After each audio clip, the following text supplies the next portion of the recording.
Well, you know, I think like everybody else, when you're around and about, meeting Quincy Jones happens in many ways, whether it's eye contact, and for my case, I think like most people, you meet Quincy Jones through his work. You're a witness of Quincy Jones. You're an appreciator of Quincy Jones. And our worlds overlap just by virtue of being brown in America, being of cultural interest in America, my family before me and everything. And I think that once I moved to Los Angeles, our paths crossed again. And as people know, he was the executive producer of Roots. My godfather, Alex Haley, is the author of Roots, and of course also the author of the autobiography of Malcolm X. So it brought our worlds together once again. And I just think that just being in his atmosphere, and he's one of those persons who watches you long before you know he's taking notice. And by the time he kind of engaged me, there are a number of characteristics I realized that he had recognized, and we became like brother and sister very quickly, very potently. When you first met him, or first had a lot of people were invited to a dinner or something, what's the first sort of impression you get of him just as a person, I think most people that are in the atmosphere of Quincy Jones feel like a welcome guest.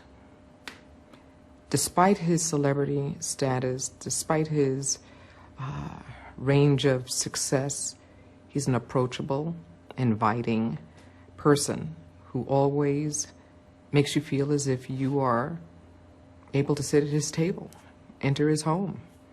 He's a very engaging, warm person, and as you get to know him, you develop some kind of interactive crush, because the passion, the depth of passion that he has, he shares with you openly, and kind of introduces you to your own depth of passion. Speak, if you would, to my next question has the sense of social consciousness. He clearly is, very interested in political, social, all kinds of issues of all people of the world. A,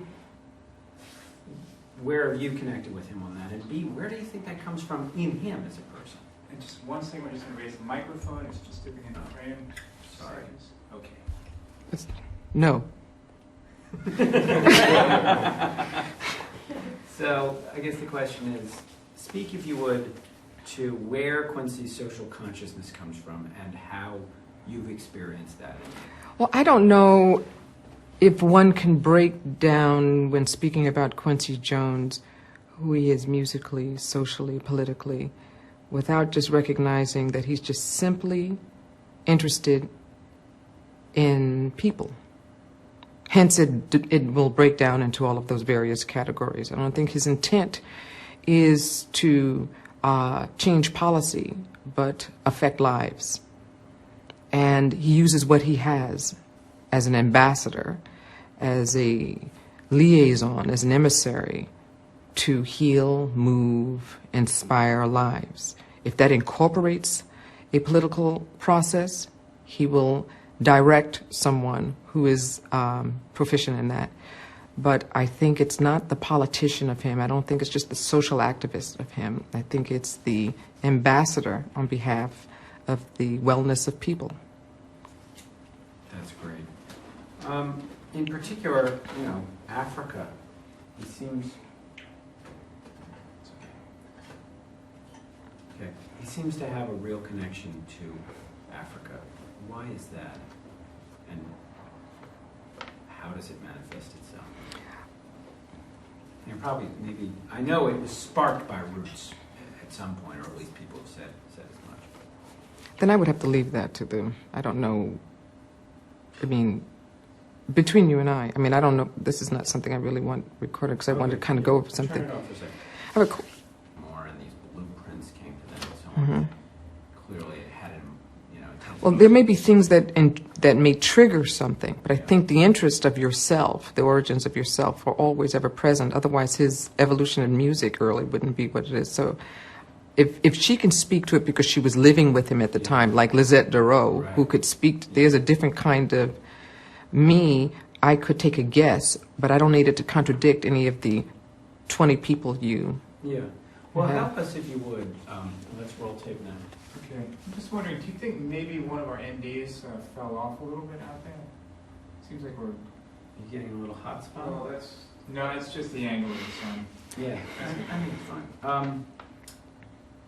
You know, in case in a topic sentence, Lisette isn't perfectly eloquent and we weave her story of the foundation through yours, Mm-hmm. I have this videotape of you all visiting South Africa. Right. Set up, what were you guys doing there? What were the experiences you had? And how do you think that touches Quincy? Well, you know, one of the things that I think Quincy Jones is famous for is making dreams come to reality. So a hunch and a notion and a statement was realized when we all, as a caravan, went into South Africa, August of 2000. And as I understand it, when Nelson Mandela turned 80 years old, and Quincy Jones and family were present, he had promised him as a birthday present that he, on behalf of the Quincy Jones Listen Up Foundation, would build 100 homes. Upon his return, we started to pull together the theme or the titles from South Africa, from South Central to South Africa, and assembled young people from the South Africa, no. Just reframe and then we'll just pick up. No. Quincy refers to them as real gangbangers. Yeah, they're not. Well, You know, I think the drama. But, did you reframe? It's just easier. If we go to that footage and we come back and it feels a little bit different on you, then we're better off. Okay? I need to reframe it because you asked, we went from one place and then said you roll tape. So the question was... The question is just set up, what were you doing in Africa and what did it mean to Quincy? Do you want a beginning from that? Because you said you started saying something about if we're weaving you in with Lisette Duro. Oh, no, I was just, that's it. Okay. I know she's going to speak to... She's going to speak largely yeah, to it. But if you can just... So I don't have to give you a beginning or No. route? Okay. Just, August of last year, we went to Africa. Okay, and saw- thanks. Okay. You rolling? Good.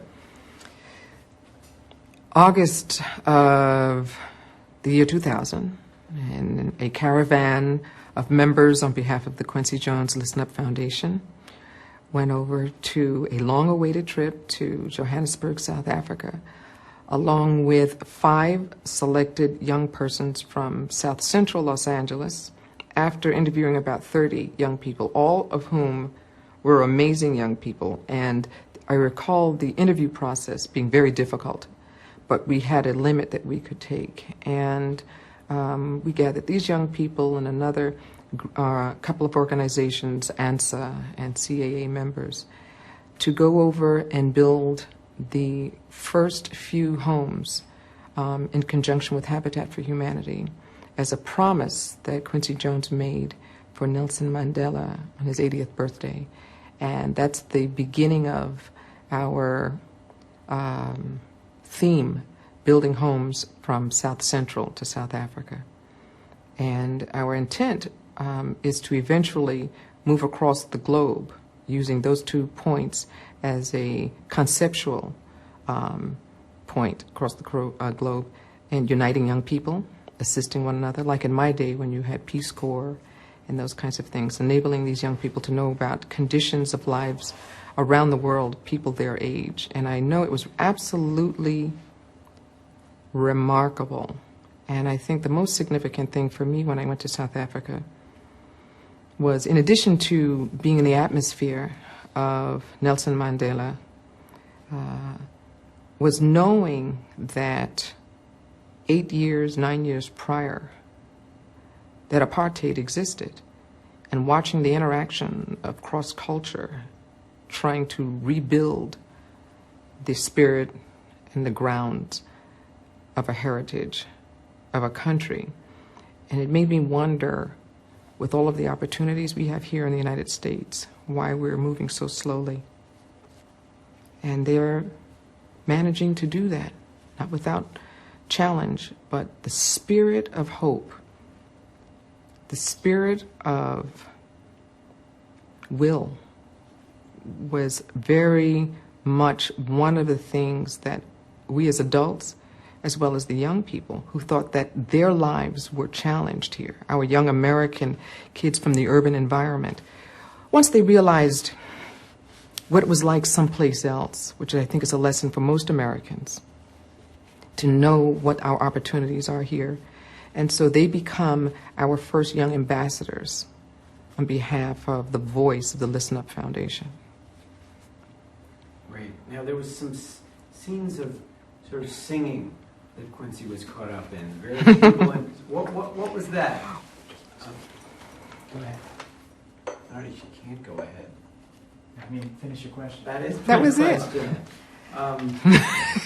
There are these scenes where, you know, first people were chanting Quincy and then people were dancing. What was that about? First of all, if anyone says that, you know, the rhythm and the soul is in the root of the African continent, I don't know what, regardless of the hue of the tone, the skin of the person, from the moment we landed, there was joy and things moved melodically, and it seemed that wherever we were coming out of it, exiting a bus, a home, or entering a home, or a township, that one hum would turn into a chorus that seemed to have lifted everyone's spirits, no matter what the circumstance was. And they could take a simple word like Quincy and turn it into things in a language I don't understand.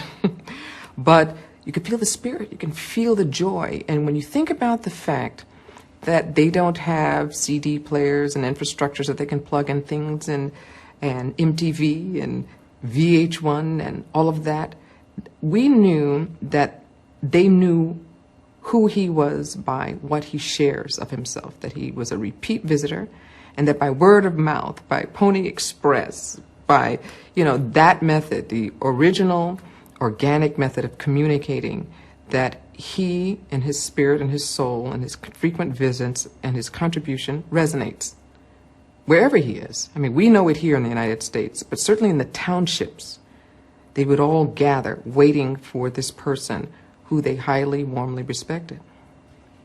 And doesn't the same exact thing happen with Quincy when he goes to, say, an economic conference or speak to, you know, I mean, it's not just in that scenario. I saw last summer in Paris. I mean, it's like treated like a French hero. So tell me about that. When one comes into the atmosphere of Quincy Jones, his heart is accessible. So even if you have a frown on your face, it has no place in his atmosphere. He doesn't engage it. He'll warm it up.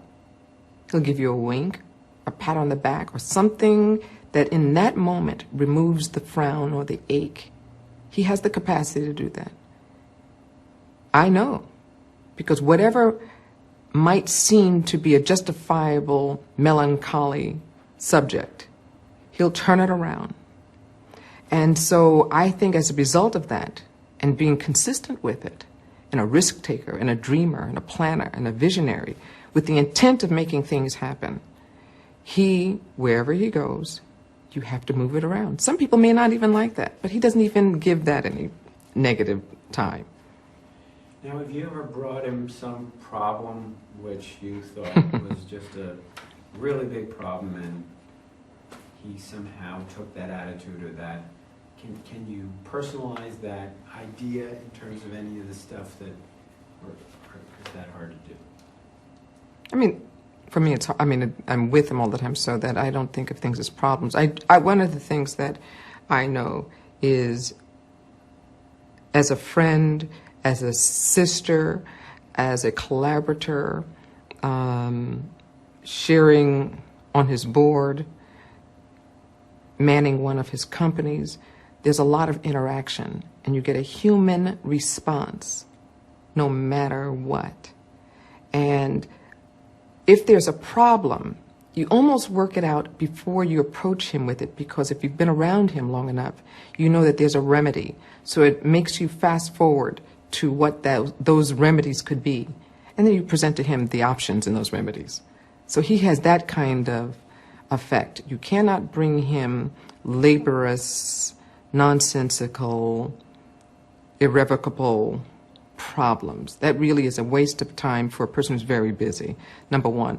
But a person who is a perpetual optimist, even amidst struggle. I've been around him when he has lost family members. It's painful. And you have to leave room for him to heal and offer him the hug that you know he always makes available for everyone else. Wow, thank you. Can you see the link between Quincy as the young, motherless teen in Chicago and the teenagers he's so interested in now? Sidney Poitier this morning said there's a part of Quincy that's still is and will always be street. I think that we are always who we are, and sometimes those things aren't realized until we're put to task. And I think because of the extremes of the life experiences that Quincy Jones has experienced, both his early beginnings and his mother being taken from them as children, and his father raising them, all the way to being absolutely embraced by every other mother across the globe. There is nothing that ever fulfills the absence of mommy, the absence of daddy.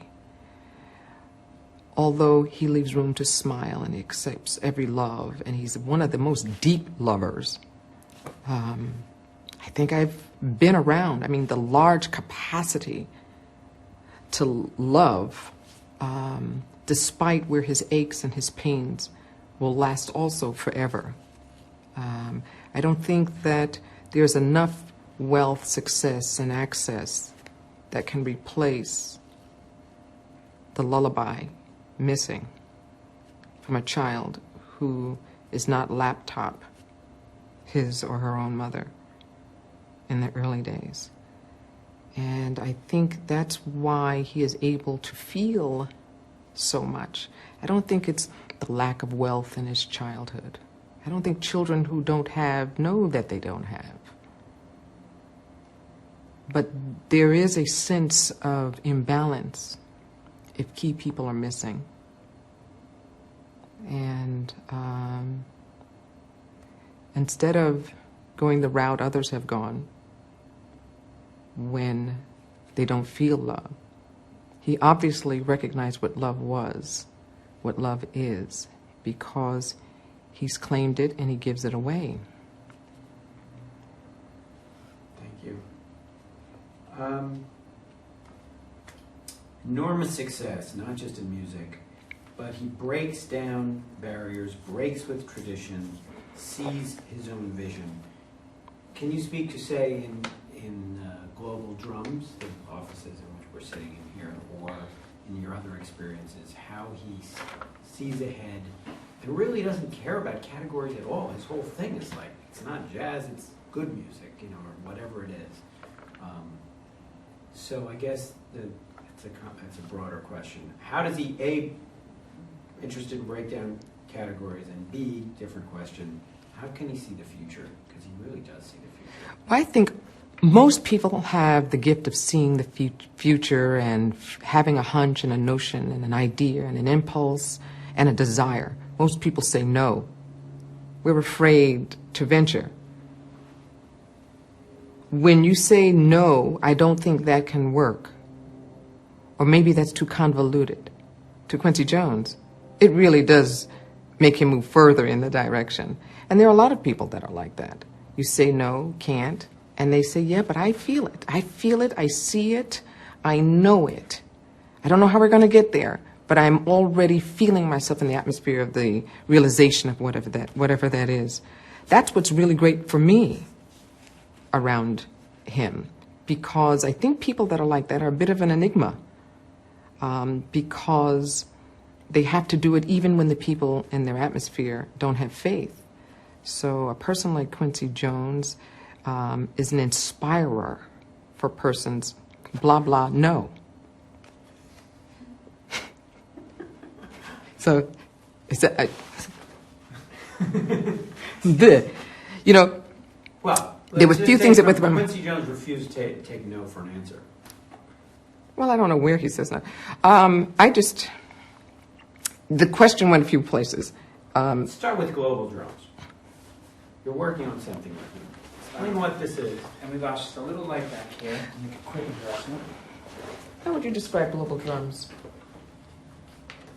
You did it beautifully to me when we walked in. Did I? What did No, I say? she did. Oh, I did. It's global. Subdivision of something. It's one of the subsidiaries. It's a company that is focused on world music that develops content for radio and television. That's it. That was it. Yeah. Develops content for radio and television. That's what it is. If I put this hat on her.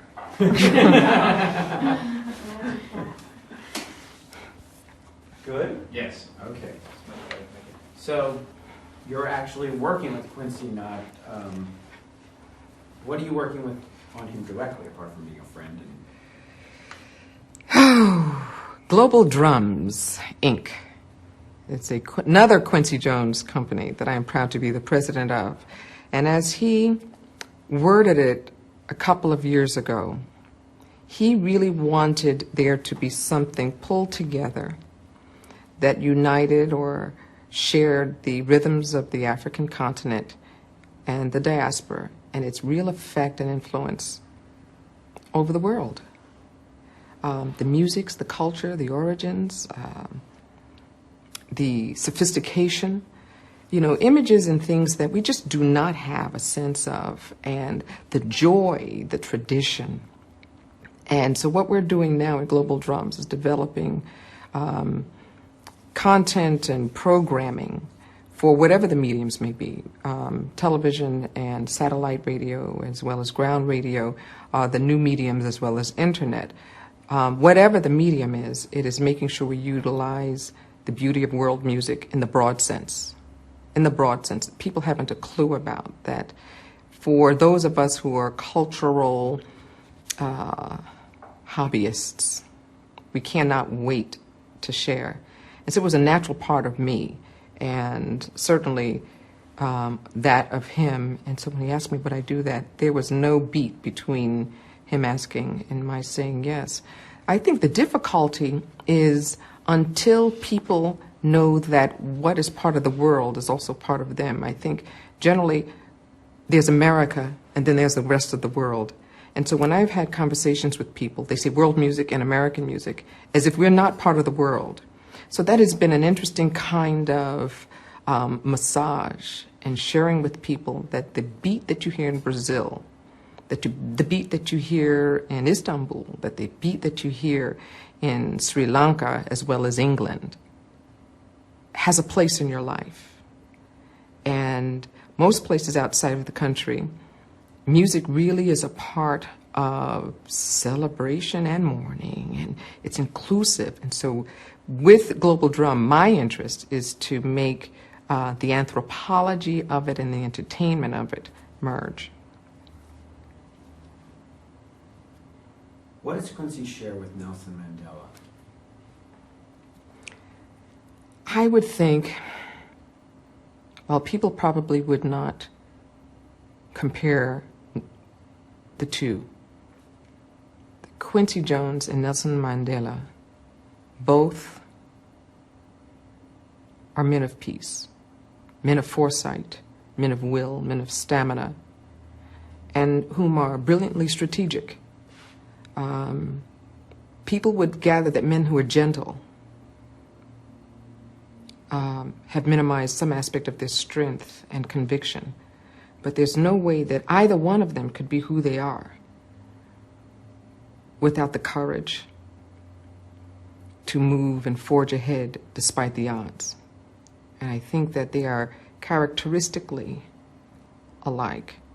And when people who are unique or odd find one another, regardless of the language, regardless of the path, when you're in the same room, you know that you are of like souls. Quincy Jones and Nelson Mandela have paralleling spirits. Thank you. Here's a question that just occurred to me in terms of, I think, Quincy and leaders. And do you think Quincy shares any, in his autobiography, he wrote that he met your father when he was Detroit Red, and he, I don't remember the exact line, but he greatly admired his perspective.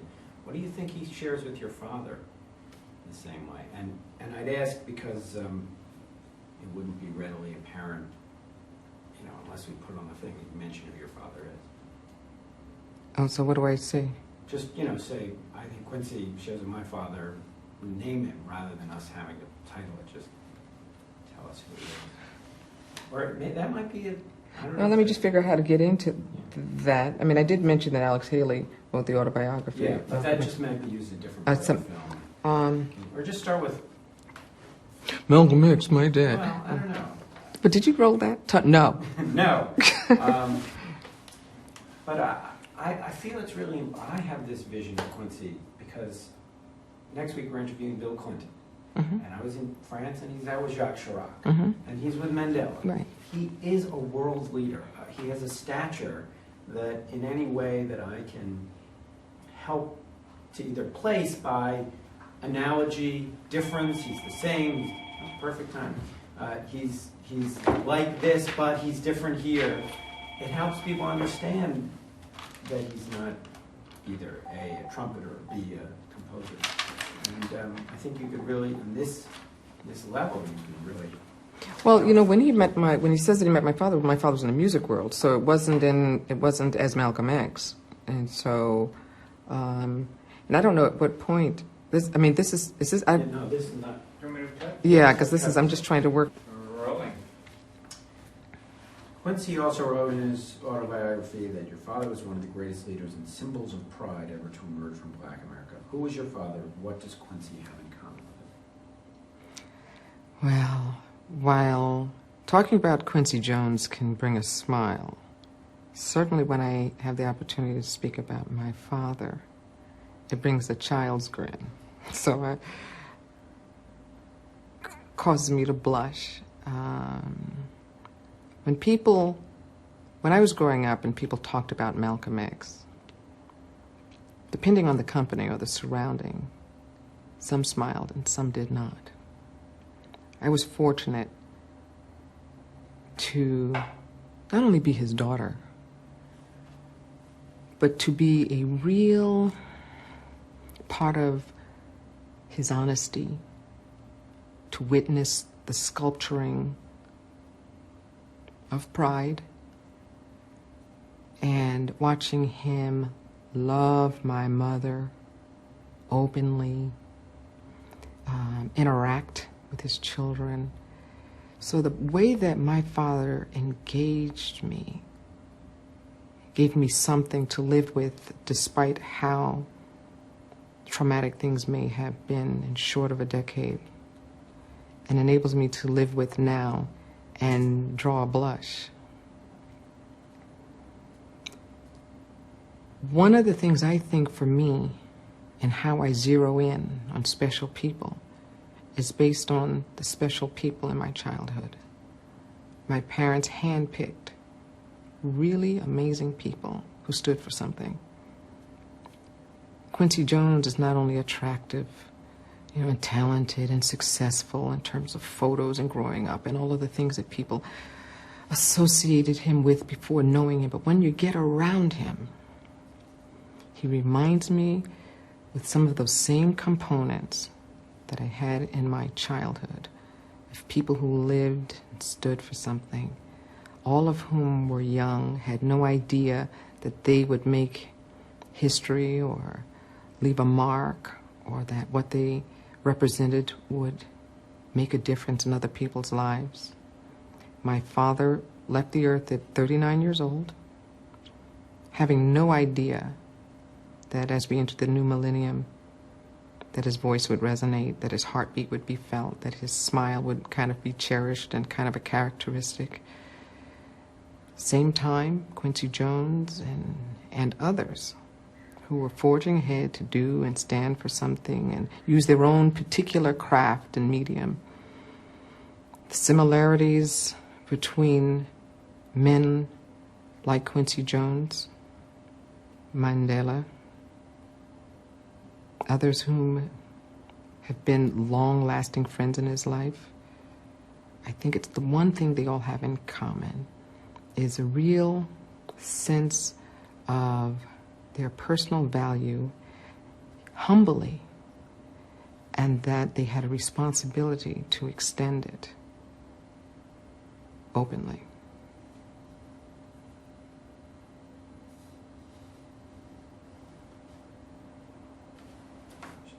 We should quit now. I don't think you can top that. That was like a beautiful... Was that on? That was caught? that No. was a So beautiful- my hachu wasn't caught? That was a beautiful expression of... Why, you always talking about my father. I love him. Yeah. I wasn't, I didn't... Thank you. That was great. I got my last question. How's he a leader? Oh, here we go. What kind of businessman is Quincy Jones? Quincy Jones is one of the sharpest, quickest businessmen. He does not miss a thing. When you think he's not listening because he's giving you a soliloquy or an anecdote or a story that he's experienced 20 years prior to the moment that you're talking and hoping that he's taking notes, he's recorded everything. And he will sort it out and move it around, and by the time it comes out, there's a plan. Great. Because we filmed him doing a Vibe magazine thing, and, just tangentially, right? Here's another broad question. Many people have said Quincy has the golden touch: music, television, film, publishing, philanthropic efforts. What's the secret?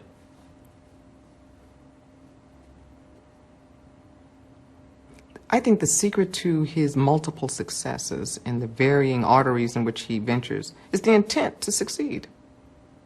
He's not trying to be busy, but he sees it and he has the intent to see it through.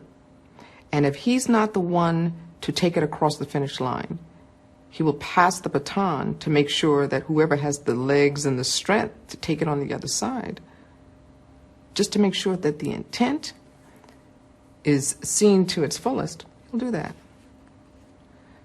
That's great, because his father used to tell him this pet phrase, do a job, something saying, and make sure it gets done. And you're right on. He took that from his father. I think everybody's parents said that. There's a difference. But he said, his father said every day, I can't remember the pet phrase, but it's, never do a job unless you're going to finish the whole job. Right. Listener Foundation, we're going to talk to Zedevin, Nelson Mandela, Gold Drums, businessman, leader, Secret Touch. Strongest interest in children? I don't know the answer. That's one of his wife's questions. Good. Oh, did I say that? No, you didn't say that. That's, it's his children's, it's a question for someone else.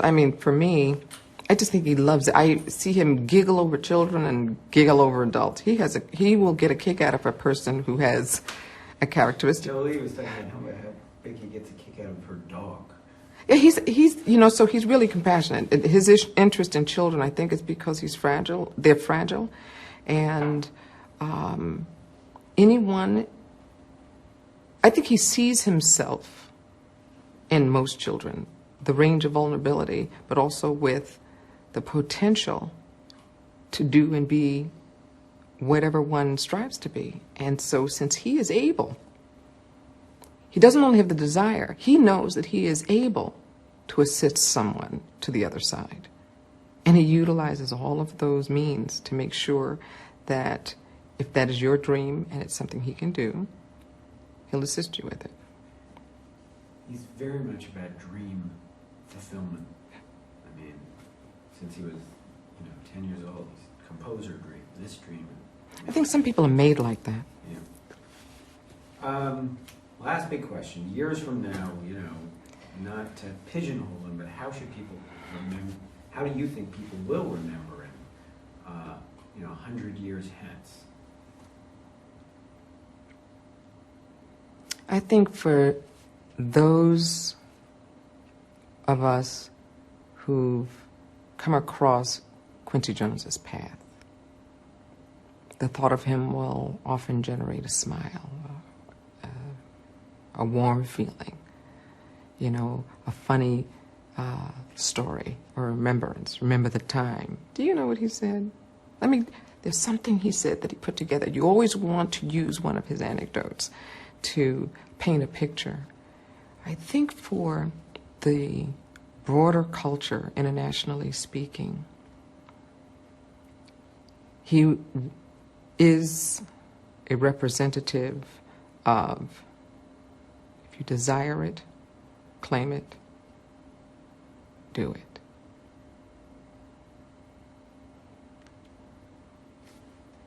That's great. I always ask people, because my questions are based on just this much kind of sense of things.